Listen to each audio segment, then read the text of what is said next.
So this filter is for my haters. Haters అంటే పోనీయండి, మళ్ళీ కాలుకొని చస్తారు. ఇలానే కాలిపోవాలి మీరు నన్ను సపోర్ట్ చేయనందుకు. ఏంటి అంటే నేను ఈరోజు ఈ వీడియో అసలు నేను ఎంత ఆపుకున్న 2 మంత్స్ నుంచి ఇలాంటి టాపిక్స్ పైన వీడియోస్ తీయొద్దని. బట్ ఈరోజు నేను ఆపుకోలేకపోతున్నా.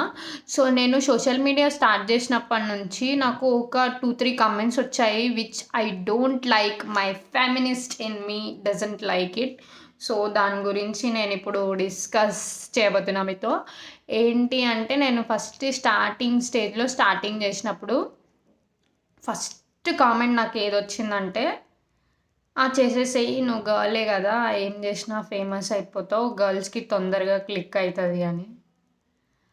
I feel like ridiculous. అంటే అందరు గర్ల్స్ ఎవ్వరిప్పుడు సోషల్ మీడియాలో చేస్తున్నా వాళ్ళు ఫేమస్ అయిపోయిర్రా? వాళ్ళకి ఏదైనా ఒక నీచ్ ఉంటది. వాళ్ళకి ఏదైనా ఒక టాలెంట్ ఉంది. అందుకే కదా వాళ్ళు ఫేమస్ అయింది. చెప్పాలంటే ఏమన్నా చెప్తారు. ఇందులో గూడా గర్ల్స్‌ని తీసుకొస్తారు. నాకు అర్థం కాదు. ఏం ఏం చేయాలి? వీళ్ళకి ఏం చేస్తే మారుతారో నాకు అది అర్థమైతలేదు. ఇంకో కామెంట్ ఏంటంటే, "పెళ్ళయ్యే పిల్ల అవసరమా నీకు? ఇవన్నీ సోషల్ మీడియాలో మనకి క్లిక్ అవ్వవు. క్లిక్ అవ్వాల్సిన వాళ్ళకే క్లిక్ అవుతాయి. పెద్దోళ్ళకే క్లిక్ అవుతాయి" అలాంటివి.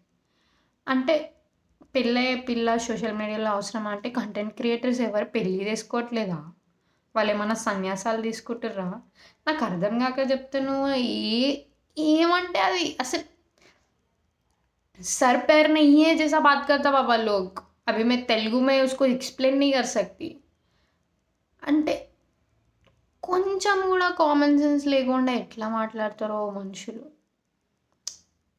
ఇదే నేను జెప్పాలనుకుంది. ఇవ్వే నేను